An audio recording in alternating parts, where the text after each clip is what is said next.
thunderstorms today, and now we have pretty widespread rain across the CSRA with a lot more rain and thunderstorms over the next several days to come. I'll have all those details coming up. Now at 10, cell phone policy discussed tonight at the Richmond County Board of Education. What you need to know heading into the school year. Also ahead, a charter review approved in Augusta. How the University of Georgia is assisting in the process. And new digs for the USC Aiken softball team, where the timeline stands for the new stadium. Your News at 10 starts now. Live from Television Park, this is WJBF News Channel 6 at 10 on MeTV. Good evening, everyone. I'm Dee Griffin. Thanks so much for joining us. Coverage you can count on begins as there are questions in Columbia County about changes to the millage rate. The millage rate is the... Time now for a check of our weather, and meteorologist Jenna Petranti joins us now. And we said we needed rain, and we got some tonight. Yes, when we were here earlier during the 7 o'clock show, we could see the storms were coming in. We had the really dark clouds with the rain and the strong storms. And now it's not strong storm activity, but it is a lot of light rain that we're seeing across the CSRA. There are some areas of heavier rain down in places like Screven, over into Jenkins and Emmanuel County. But for the most part, we are just dealing with that light shower activity in Aiken County. This extends all along I-20 across Aiken County, Graniteville, Gloverville, Burnettown, all under that rain. Then as we look across the metro, a bit of a hole here near Martinez into downtown. North Augusta under that light rain though as well. Then down towards the south, Waynesboro looking the exact same. No lightning near any of these locations, but down here in Emmanuel County, around Swainsboro, down to Gary and Modoc, still no lightning, but it is a heavier downpour happening. Now here's a cool look of the clouds earlier on our Terry Lambert Hyundai Skyview cam in Augusta Marriott. Today's high was 93 degrees, so putting us right around average. No rain recorded at Augusta Bushfield earlier when this almanac data came out, but that will definitely update now that we had some late night rain. 73 here in town, 79 in Barnwell, Louisville at 74, Aiken you're at 72 degrees, 75 in Crawfordville, and 76 in Waynesboro. The winds are pretty light. We're only seeing up to around 7 miles per hour in Aiken County, 6 in Edgefield. Calm winds across the metro with scattered showers and storms all across the southeast along this cold front. And this front will linger in the area over the next several days to come, keeping those rain chances around. Now for tomorrow morning, it will be dry other than a few spotty showers and storms around 5 a.m. A foggy start as well with temperatures in the low 70s. And then as we go throughout time here, still an 80% chance of rain starting Friday afternoon, and still some pretty high rain chances into the weekend as well. Coming up, I'll have a look at the full 10-day forecast, but back to you, Dave. All right, thanks so much. The Columbia County Sheriff's Office wants you to be careful. New details in the investigation into a deadly shooting in Aiken County. Investigators say they're looking for at least 4 suspects. They say 3 of them got out of the light-colored Infiniti SUV armed with guns. Yesterday, 27-year-old James Wright was found shot near the Talk Now cellular building on Edgefield Road in Belvedere. He was shot at least once and died at the scene. Augusta commissioners learning more about what it will take to review the city's charter. Commissioners hearing from experts from the University of Georgia on how to create a charter review committee. Experts saying based on what other cities have done, the process can take as long as a year and a half and cost around $200,000. It's worth it because in the 28 years, we've never had any form of review. Typically, the governments that do it every 7 to 10 years. So this just makes sense. And I think we're at a crossroad right now in our government where we need to look into this. UGA experts telling commissioners whatever the Charter Review Committee comes up with will only be a recommendation, and that the final say on any charter changes would be up to state lawmakers. Updates to the new USC Aiken softball field expected to be done by next spring. Maria Smith talked to school leaders and has the details. Leaders within the athletic department at USC Aiken say the field will be ready by spring season and a hit out of the park for their players. And I'm just grateful to our university and our state and our representatives that represent Aiken and to have the funding to build such a first-class facility. The idea for the new field started when the National Guard Cybersecurity Center at USC Aiken laid down its roots. So that's the most important part, along with getting a modern, up-to-date facility for our program. Now, the planning for this has been going on a long time. Finally moving the Lady Pacers softball team across the Convocation Center next to the current baseball stadium and home to the future soccer field. It's going to be an outstanding facility as well. Its target date to complete would be next fall of 2025. A synthetic turf field as well. Of course, it'll be lit. A nice new clubhouse for both of our teams is what the planning is. So Construction on the new softball field is underway, and the athletic director is excited for what's to come.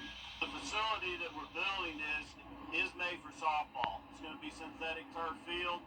Satcher Field was repurposed from a baseball field into a softball field. So the dugouts were originally set up for baseball, and they weren't quite at the angle they had needed to be in. The dimensions may have been a little awkward, but this field is being built right from the start as a softball facility, and a first-class softball facility for sure. Wilkinson says plans call for the field to be ready in the fall. Construction started early summer, and the target date to complete it is going to be September. Putting the finalization just in time for spring season. Those a part of USC Aiken are confident this new field will be a home run. In Aiken, Bria Smith, WJBF, News Channel 6. Stay with us. Details on student loan relief, how it could impact you and your family as your news continues. And we still have a mild drought in the CSRA, so we could certainly use some rain. And the good news is that those rain chances are high over the next several days to come. I'll have the full forecast when we return.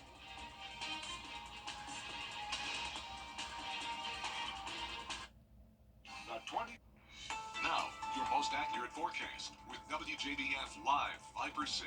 Welcome back. You're taking a look at a time lapse that was taken over the Augusta Marriott Skyview Network cam. This is a really cool view. It may not look exciting yet, but just wait for it. A few more seconds, and then all of a sudden you are going to see the storms creep in from the north. There it is. Look at those very dark storm clouds that took over, and that dumped a lot of heavy rain, brought frequent lightning and some gusty winds. Now, believe it or not, as daunting as that looked, that was not a severe storm, but we did have a couple severe storms earlier today as well. No official storm reports though, so that's good news.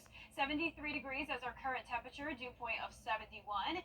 And as we take a look across the CSRA, we're seeing mostly those low 70s, but a little warmer towards the south, 78 in Millen, 75 in Allendale, and Bamberg at 79. As for Live Viper 6, I am still tracking some mostly light rain showers, but we also have some heavier downpours towards the south. Let's start out with a look across I-20 near Aiken and Augusta. A bit of a hole here around North Augusta and Augusta itself, but we also have a lot of light rain over into Aiken County. To the south of that, we have a heavier shower to the east of Swainsboro. This is over Gary, near Loxley as well, or Lexi as well, down Highway 4. And then also towards the east, we have some of that heavy rain in Screven County, near Beacon, Lewis, and approaching Sylvania. That is not going to become severe. Luckily, these storms are weakening as we go into the late nighttime hours, but we're going to continue to see some strong storms each afternoon and evening over the next few days, and it's all part of this cold front. So this is not going to just pass us and then bring the dry air behind it. Instead, it's going to linger over the next few days as a stationary front, keeping plenty of moisture around, and that will lead to some pretty high chances of rain. For tomorrow, though, we're starting out with the fog in the morning, but it will be dry, a little bit of sunshine here and there, and then in the afternoon, we will heat up to only around 90 degrees, and we'll start to see those chances of rain come into the picture. 60% for your Saturday and Sunday. Temperatures will be very consistent at 92, and the heat index around 100 degrees. So we'll take that compared to the 108-degree heat index we had earlier in the week. Here's our future cast tomorrow at lunchtime, possibly a spotty shower or storm here or there, but it really won't be until Friday night where we have a better chance of rain. That's why I'm overall going with an 80% chance tomorrow. But if you plan on heading out late Friday night, especially if you're in our western counties, we'll actually start to dry out, and it will stay dry through Saturday morning. So any early Saturday plans will be a-okay. And it does look like there's a decent chance that the majority of Saturday will stay pretty dry, with most of that rain focused to the south of Augusta. And then as we go into Sunday, it will be very similar. So that's why I'm keeping those rain chances lower Saturday and Sunday than they are on Friday. There is a threat of flash flooding tomorrow, especially for our eastern counties. That's where there's a slight risk of that. Highest rain chance chance will be tomorrow, and then they slowly but surely start to go down as we go into next week. And those temperatures will stay on the lower side over the next 7 days in the low 90s. Now, as for our lows tonight, we'll be in the low 70s, and our highs tomorrow will be around 90 degrees. And that 10-day forecast showing the chances of rain sticking around all of next week as well. 60% still on Monday, 50% Tuesday and Wednesday, but eventually down to 30% next weekend.